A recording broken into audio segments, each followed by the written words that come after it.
Well, guys, we got another question here. Online shopping returns. This is about returning stuff online who bought something, but you probably didn't like it, or maybe there's something wrong with it, so you want to return it.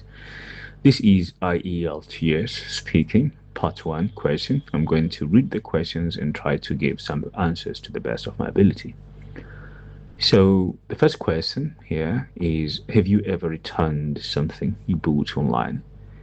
Yes, I remember a couple of years ago, I think I was in Istanbul playing basketball, and I had ordered basketball shoes. There were, I think, a C or Kyrie Irving or something like that shoes. It could be like Stephen Curry or Kyrie Irving series. And I ordered number 45.5, 46, but they sent me 44.5. Actually, I wasn't really careful checking it, right? But when I tested it, I thought like it was too tight. Then I checked the number. It was one number below. So I had to repackage it and send it back to the place where I had picked it up. And then they sent it to the seller, and the seller sent me a different pair. Question number two: do you prefer shopping online or in stores? Well, I'm kind of like doing everything online nowadays. So I can't say it's a preference, but it's an easier choice because I can do all the shopping on my phone and I can compare the prices through websites. And there are even some special websites for price comparison, finding you the best deal. Going in stores, it's kind of like taking some time. And when you go to the store, you don't want to get them busy and then you end up not buying anything. You feel a little bit guilty, at least for me. But when I'm checking them online, really, I don't have to try them, isn't it? So I just check them. If I don't like them, I could just leave and continue to a different website. Though there are big advantages in going by yourself because, as I said earlier in the first question, you don't miss the number in here because you're going to check the shoes by yourself. You're going to check the number. You're going to try them on and see if they fit you, and then they're going to give you a brand new pair of the same kind. Question number three is: what kinds of products do you usually buy online? Well, this question would be much more easier if they asked what kind of products don't you buy online.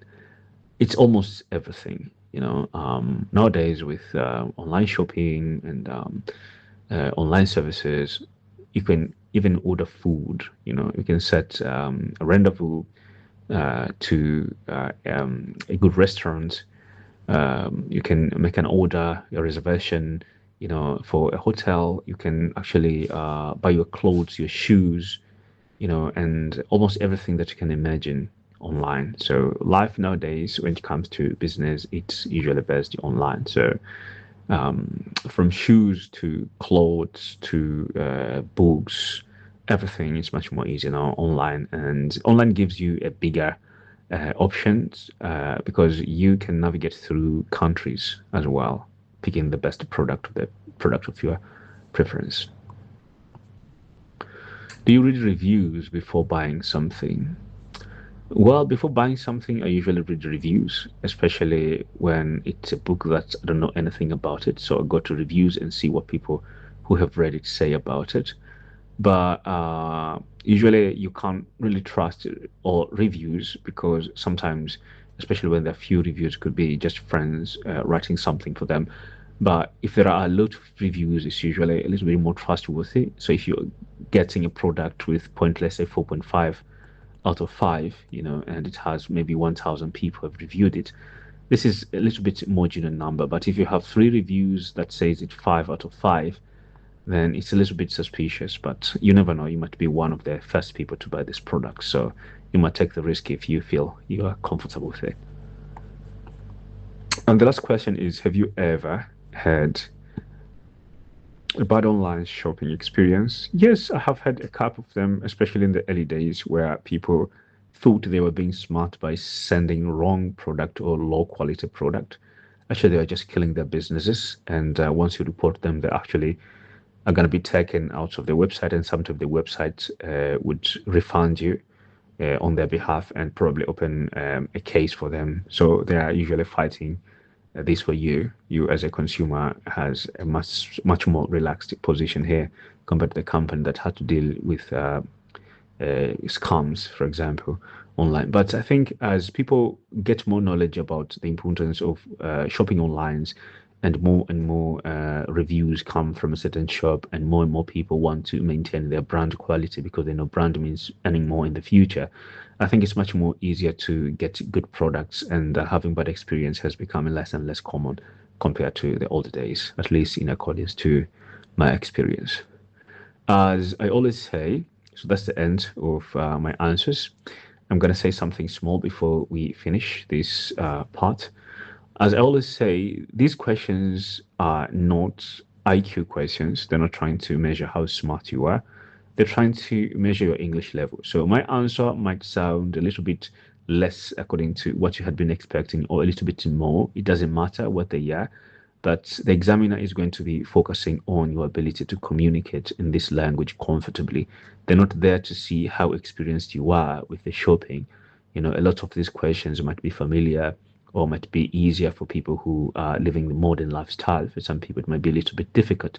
So you might say how you don't actually, or you're not familiar with the topic, but giving examples of something that's similar, or picking things which are much more common. For example, instead of talking about online, probably you could talk about shops, that you usually visit, and the product that you're buying online. If you don't do any kind of shopping online, you might say you don't do any kind of shopping online, and then give you reasons for why you don't do any kind of shoppings online. So here the whole concept about this examination is, if I ask you about online shopping, you have to talk about online shopping, whether you are for it or against it. It doesn't matter, but you shouldn't just go outside the topic. If I'm asking you about online shopping and you're talking about football, that's a big no. But if you're talking about online shopping, but not exactly what I asked 100%, then you are still talking about the same topic, because not everyone has exactly the same experiences. So, with that being said, I want to talk a little bit about the techniques in how to study. So if you are comfortable with your writing, you can actually write your answers. And when you're practicing, you can read them aloud. This also helps you to develop a natural grammar skills and sentence construction, especially if you're not really good at speaking at first. I'm not saying you have to memorize those answers, but you have to just read aloud to get your tongue used to it, to create some kind of tongue coordination, tongue to brain coordination to help you be more comfortable. It happens even with me with other languages. If I don't practice that language for a long time, or just take a book and start reading aloud, and after some time, I feel more comfortable and start to speak again. So this is a good trick if you think you're comfortable with reading aloud. But if you're not, as I always say, you can just try to answer the questions the same way I'm answering, recording yourself and trying to check your mistakes to see if you're doing better. With that being said, I'm going to close this lesson here.